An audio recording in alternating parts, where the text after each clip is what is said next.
Bueno, una vez llegado a este punto y vistas las violencias que puede sufrir una mujer, sabemos que tenemos en nuestro estado la orden de protección, ¿verdad?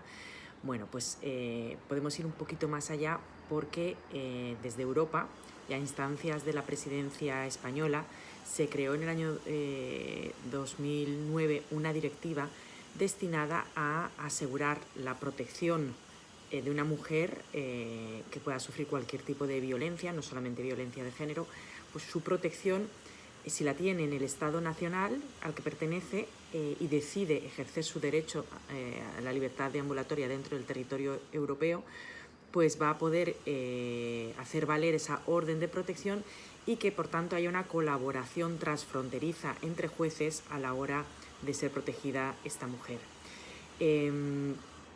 ¿Esto por qué se hace en la Unión Europea? Pues se hace porque hay un estudio, una macroencuesta que os invito a ver de la Fundamental Rights Agency, donde se establece que una de cada 3 mujeres europeas, es decir, un 33%, ha sufrido violencia física o sexual en los últimos 5 años.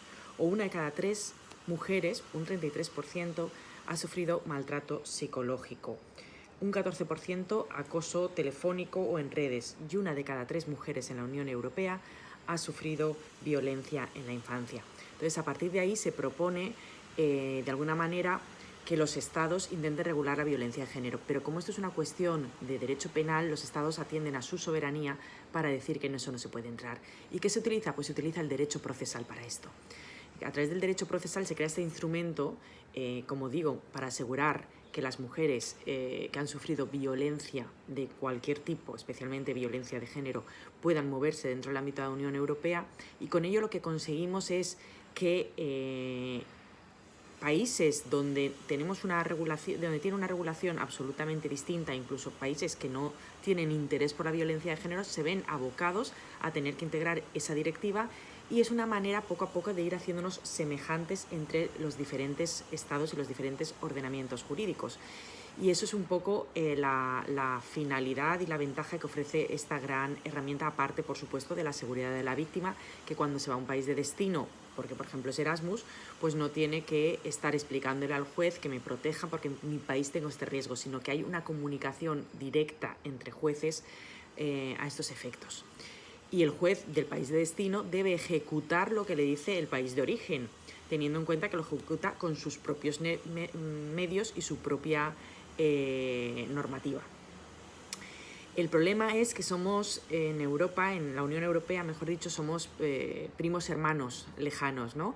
De manera que cada uno tiene sus peculiaridades en su ordenamiento. Y eso hizo que en la elaboración o en la gestación de esta orden europea de protección, que intentaba ser a la semejanza de la ley española y de la protección nacional española, pues eso hizo que hay países que no tienen este ámbito de protección dentro del ámbito penal como nosotros, y lo tienen en el ámbito civil o de familia.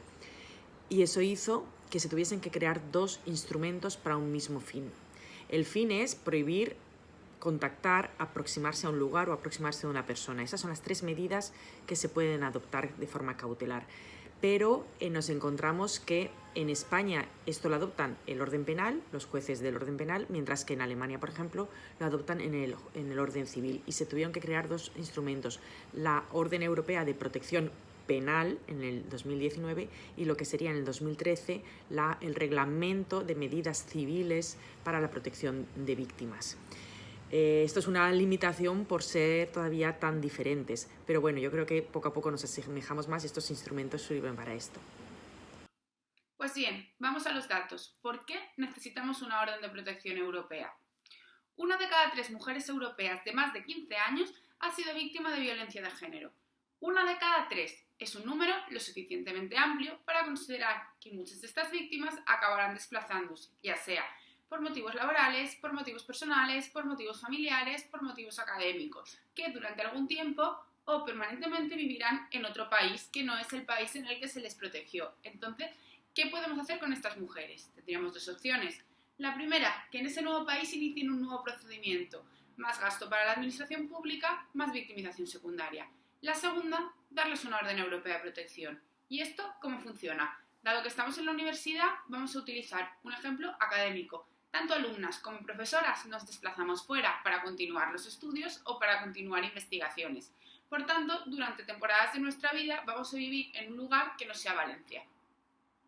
Pongamos un ejemplo de una alumna que decide irse de Erasmus a Friburgo. Esta chica mantuvo una relación de 3, 5, 7 años o 2 meses con otro chico también de Valencia. Cuando acabó la relación, él no se tomó bien que ella decidiera finalizar con esta relación y es por eso que comenzó a acosarla, primero electrónicamente y luego incluso físicamente. Tras estos altercados, ella decidió dirigirse al Juzgado de Violencia sobre la Mujer de Valencia para solicitarle una medida de protección. Medida de protección que actualmente tiene en vigor. Pero, ¿qué pasará cuando se traslade a Friburgo? ¿Cómo quedará su situación? Pues bien, esta misma víctima tendrá que dirigirse al Juez de Violencia sobre la Mujer de Valencia para decirle que ha decidido que durante 9 meses va a vivir en Friburgo en vez de en Valencia porque estará realizando un Erasmus.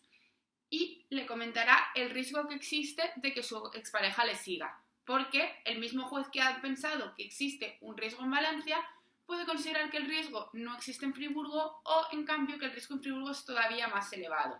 Entonces le comentará si acostumbra a viajar, si va a hacer otro Erasmus, si tiene poder adquisitivo para poder moverse, si por el contrario trabaja de lunes a sábado, si tiene miedo a los aviones, si no está acostumbrado a viajar. Con todas estas circunstancias el juez decidirá. Supongamos que su expareja decide también irse de Erasmus y vamos a decir que se va de Erasmus a Bélgica. Por tanto, no solamente los vuelos están baratos en Europa, sino que también están baratos los trenes.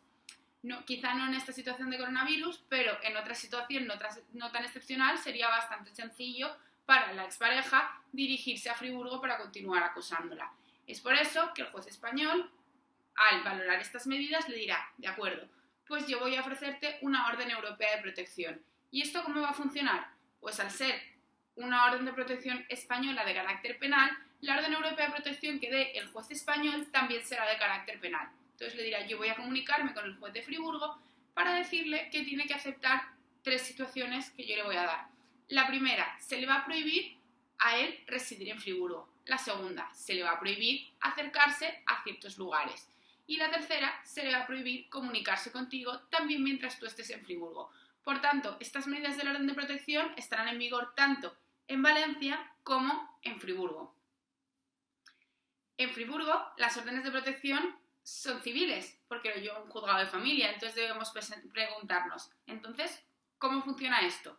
Pues muy fácil, haciendo uso del derecho europeo. Lo que hacemos es, el juez español dicta una orden de protección penal, que se transforma en derecho europeo, aquí arriba. Y el juez alemán lo que tiene que hacer no es reconocer mi orden penal, sino que esto es a 3 pasos, lo que tiene que hacer es coger el derecho europeo y reconocerlo. Por tanto, él no va a tener ningún inconveniente en reconocer una orden de protección penal. Y bueno, espero que con este ejemplo se haya quedado un poco más claro lo que es la medida de protección